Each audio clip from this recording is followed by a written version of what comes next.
The bold and the beautiful spoilers moment reveals that Deacon fakes illness to avoid Sheila's romantic night. At Il Giardino, Sheila set up Deke sharp eating pizza after his shift and made another pitch for him to support her relationship with Cleric. Deke couldn't get over Sheila's history, but she showed off her bottom and refocused out she was missing another toe because she saved Steffi Forrester Finnegan. Deke lost his appetite after that, and still wasn't interested in supporting Sheila's marriage to Deacon. Sheila hovered to kill Deke at one point before she burst out laughing and pretended she was kidding. Although Sheila suggested there might be trouble if she lost Deacon, she suggested they'd no way have to find out. In Taylor Hayes' office, she snapped at Ridge Forrester for shambling in and trying to tell her what to do. Deacon defended his love for Taylor, but Ridge didn't want to hear it since Deacon was married to a woman who had tortured his family for so numerous times. Ridge claimed Deacon's love with Taylor was over and wanted to speak with Taylor alone. Once Deacon took off, he headed home and set up Sheila staying since she wanted to enjoy a candlelit regale together. Sheila played up how she wanted some time with Daddy and tried to kiss Cleric, but he claimed he wasn't over for it. After Sheila wondered if Commodity happed in Deacon's remedy session with Taylor, he eventually claimed he might be coming down with Commodity. A smiling Sheila gave Deacon a pass just this formally before she left the room. Deacon put out a candle and murmured a love protestation to Taylor as he stood there alone. Back in Taylor's office, Ridge argued with her about the Deacon situation. Although Ridge wanted Taylor to find happiness, he took her hands and helped her see it couldn't be with Cleric. Especially after Steffi's claim. Taylor was burdened over chancing love and having to give it up,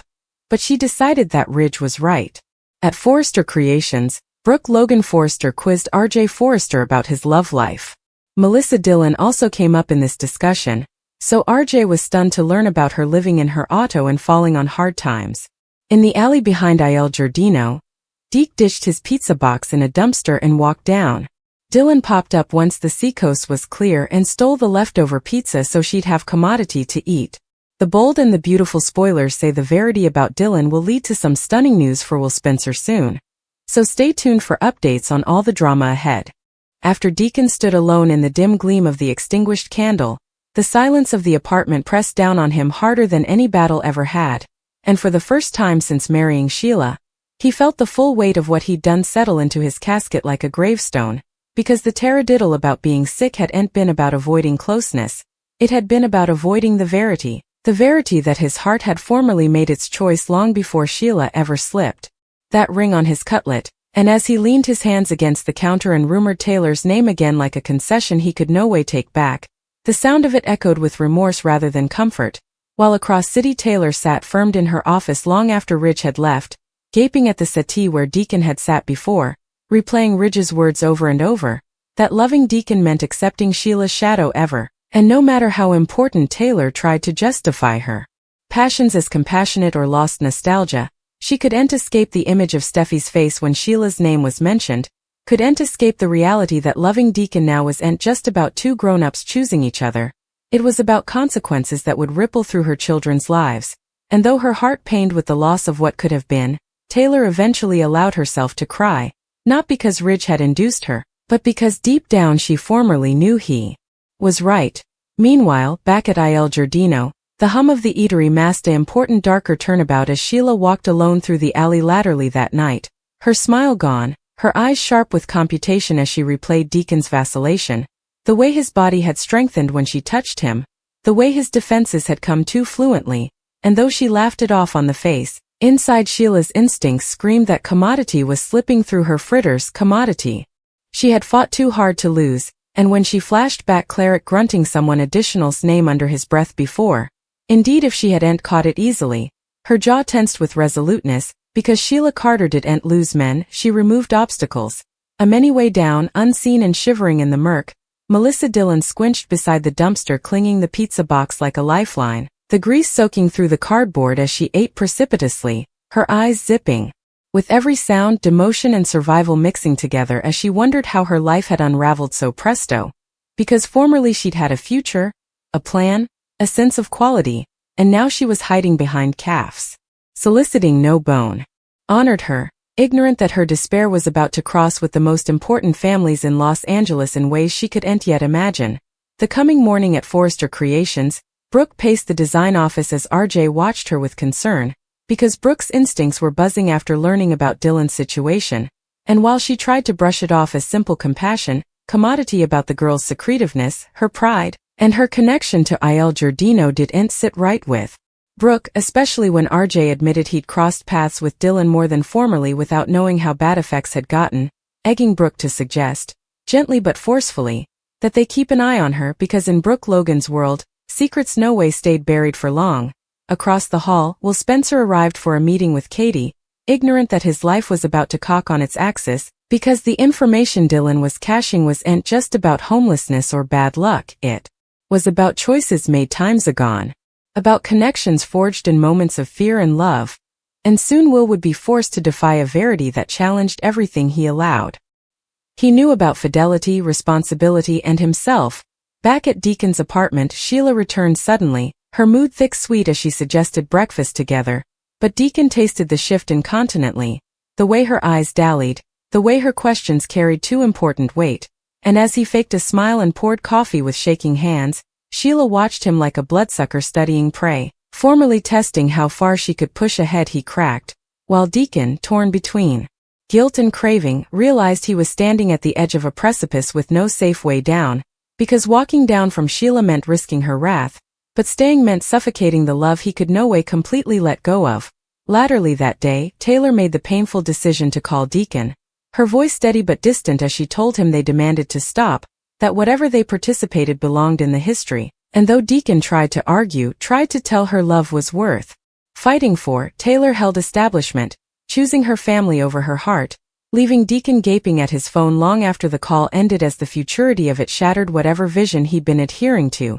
And nearly between heartache and hunger, between power and vulnerability, all the players moved closer to the ineluctable collision ahead, because on the bold and the beautiful, love no way dies still. Secrets no way stay retired, and the verity, especially Dylan's, always finds a way to explode when least anticipated, changing lives ever. As the sun rose over Los Angeles and cast its soft gleam across the megacity, the fragile calm that followed the night's admission snappily gave way to the stewing pressures beneath the face, because while Taylor tried to move herself that choosing distance over desire was an act of strength, her heart refused to cooperate, and she set up herself replaying every moment she had participated with Cleric, the quiet understanding, the participated history, the way he looked at her as if she was further than a part she had to live up to, and no quantum of professional resoluteness could abolish the pang of knowing she had walked down from commodity real, while Deacon, inversely restless, sat at Il Giardino long before opening hours gaping at a cold mug of coffee,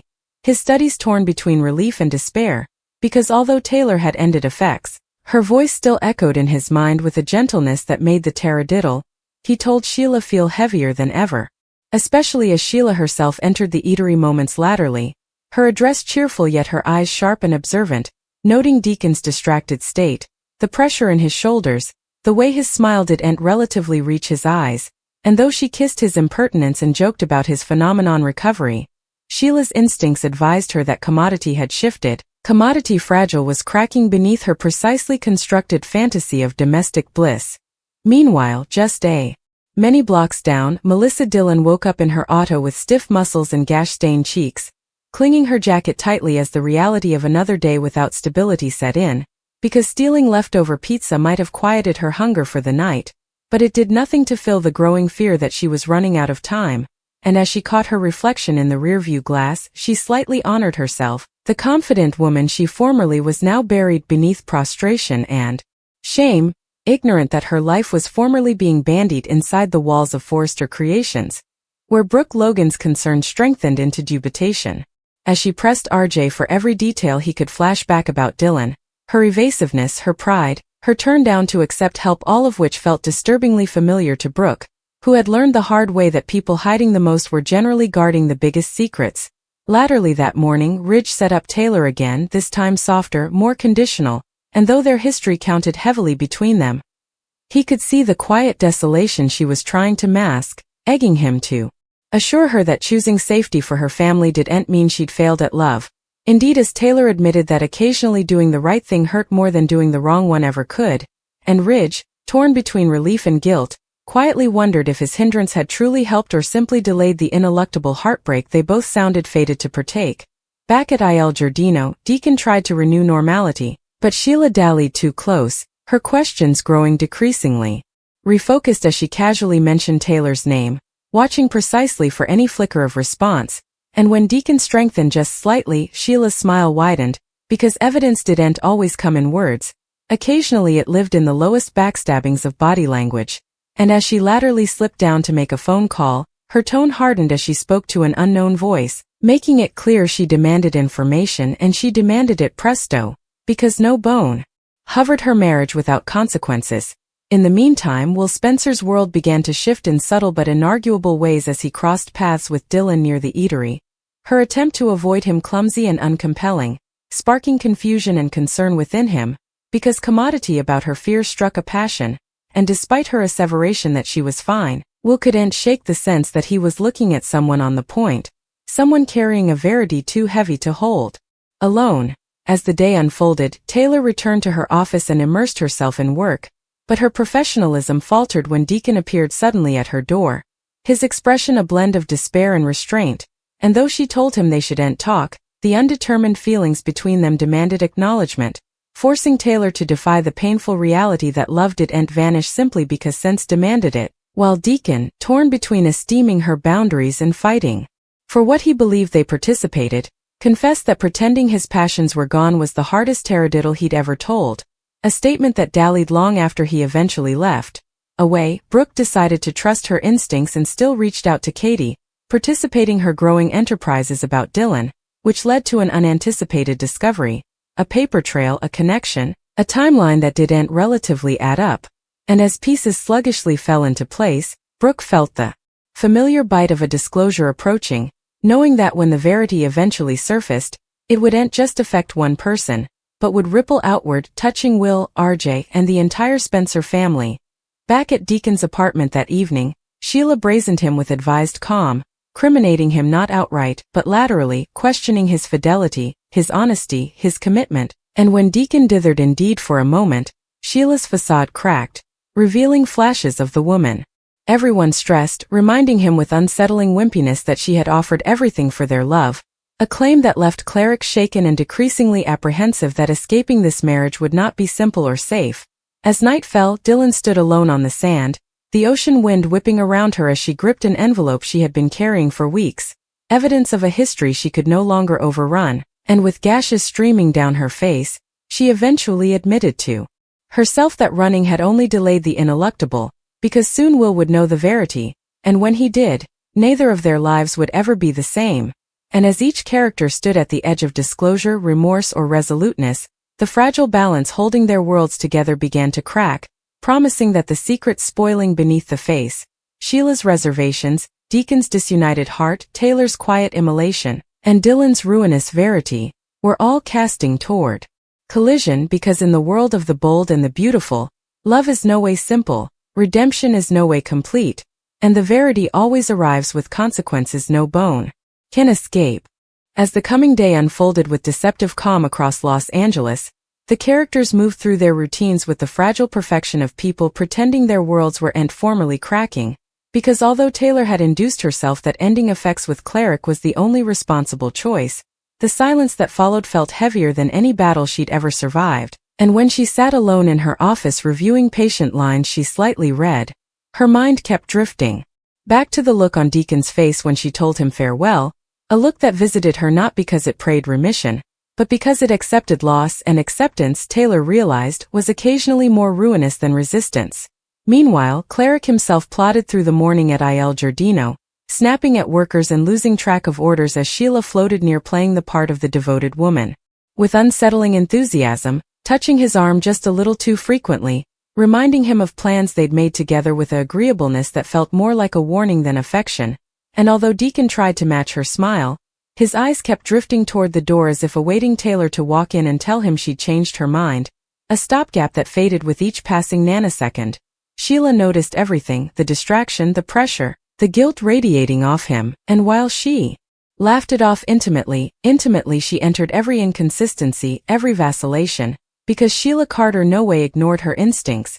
and they were screaming now louder than ever that Cleric was slipping down, egging her to still make another call laterally that autumn, her voice low and sharp as she demanded answers about Taylor Hayes' movements, her schedule, her emotional state, determined to confirm what she formerly suspected. Across city, Will Spencer set up himself. Unfit to concentrate on work, the image of Dylan zipping down from him the night before eating at his heart, because commodity about her fear had felt particular, nearly familiar, and despite warnings from Katie to stay out of complicated situations, Will couldn't shake the feeling that walking down from Dylan now would be a mistake he'd lament ever. So he returned to the alley behind Il Giardino laterally that day under the guise of grabbing lunch, only to find Dylan sitting on the check clinging her jacket tightly, her pride eventually cracking as prostration caught her defenses, and though she claimed she didn't need saving, the gashes in her eyes betrayed a verity she could no longer hide, leading Will to gently offer help without conditions, a kindness that left Dylan pulsing with both gratefulness and terror, because accepting his help meant risking exposure. At Forrester Creations, Brooke and Katie continued still making together fractions of Dylan's history, and the more they uncovered, the clearer it came that this wasn't just a story of bad luck, but of deliberate exposure, of someone who had walked down from stability for reasons far deeper than pride. And when Brooke eventually uncovered a document linking Dylan to a decision made times ago involving the Spencer family, her breath caught, realizing the fallout from this disclosure would be far more explosive than she originally imagined. Back in Taylor's office, Ridge returned. Unannounced, his concern apparent as he noticed the strain etched into her face, and though he comforted himself that steering Taylor down from Deacon had been the right move, guilt dallied beneath his certainty, because seeing Taylor's pain forced him to defy the uncomfortable verity that guarding someone occasionally meant breaking their heart. And when Taylor admitted she felt like she'd failed herself by giving up love yet again, Ridge could only hold her hands and promise that one day she'd understand this immolation, indeed as he quietly wondered if fate would ever allow them peace. Latterly that evening, Sheila eventually dropped her facade with Cleric, defying him in their apartment with unsettling calm as she questioned his fidelity and demanded honesty. And when Deacon dithered, just a second too long, Sheila's smile dissolved, replaced by a nipping resoluteness as she reminded him of everything she'd endured for their love, twisting the narrative until guilt wrapped around him like a chain, making it sorrowfully clear that leaving her wouldn't come without consequences. As night fell, Dylan sat alone in Will's auto, wrapped in a espoused mask as he claimed on driving her nearly safe, and though she defied at first, sweat eventually won out over pride, egging her to confess that she had been running from a verity that would destroy lives if revealed, a concession that left Will shaken yet determined, because whatever Dylan was hiding, he tasted it connected to him in ways he wasn't prepared to face. Meanwhile, Taylor set up herself alone again, standing on her deck gaping out at the megacity lights as recollections of Deacon resurfaced unasked. The horse laugh, the vulnerability, the rare feeling of being chosen for who she was rather than who she represented, and though she rumored to herself that walking down had been necessary, her gashes told a different story, one of craving undetermined. At Il Giardino, Sheila watched Deacon close up for the night, her aspect dark with computation as she quietly planned her coming move, because love, to Sheila, was possession, and anyone who hovered that possession came an adversary, no matter how righteous or gentle they appeared. And as secrets tensed their grip across the megacity, Dylan's verity inching near to daylight, Deacon's taradiddle rotting from within, Taylor's immolation demanding acknowledgement, and Sheila's tolerance wearing dangerously thin, the fragile calm that held everyone together began to fracture beyond form, promising that the coming disclosure would not simply change connections, but would crump lives, because in the world of the bold and the beautiful, love no way fades still, redemption is always tested, and the verity, formerly unleashed, no way comes without devastating consequences. As dawn crept by formerly more, the pressure stoned rather than eased, because Sheila's dubitation had hardened into certainty, and she watched Deacon with a nipping calm that made his skin jag, formerly conniving how to test his fidelity and discipline his vacillation, while Deacon, trapped by guilt and fear, realized that every taradiddle he told only tensed the grip he was hopeless to escape. Across city, Will sat alone replaying Dylan's half-spoken concession, knowing the verity she was hiding would soon demand to be heard, and when Dylan stood at the edge of calling him back, pulsing between silence and survival, the choice she made would change them both ever. Meanwhile, Taylor returned to her office with forced countenance, ignorant that Sheila's focus was shifting dangerously toward her, and as Ridge tasted the apprehension growing around them, he couldn't shake the feeling that the worst was still ahead, because secrets were reaching their breaking point, alliances were still shifting, and the calm before the storm was eventually giving way, setting the stage for exposures that would shatter hearts and review commitment on the bold and